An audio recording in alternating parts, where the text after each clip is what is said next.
El proper 1 de juliol és la data escollida per a la liberalització del subministrament elèctric, tal i com ja va passar amb els sectors de la telefonia i del gas.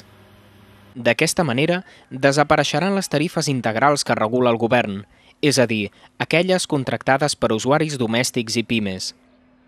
Amb aquesta liberalització del sector, es podrà optar per contractar els serveis d'una nova empresa o bé adoptar l'anomenada tarifa d'últim recurs.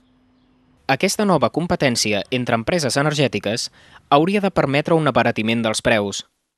La realitat, segons les organitzacions de consumidors, és una altra.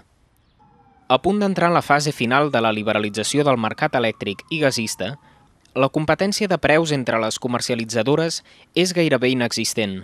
Les recomanacions, en principi, tindrien que diferenciar aquells usuaris que tenen una potència contractada inferior a 10 kW o superior a 10 kW, els que tenen una potència contractada inferior a 10 kW, que és l'usuari domèstic habitual d'un pis, una vivenda, etc.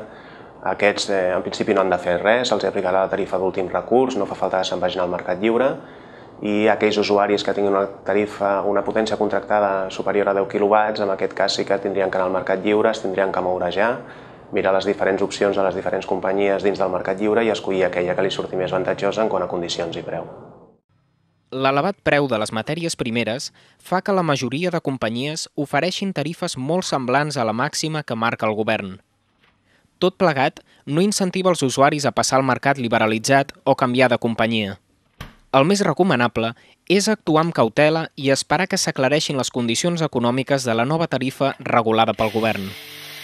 Per això, cal tenir especial atenció a totes les clàusules aplicables al nou contracte per evitar problemes de cara al futur.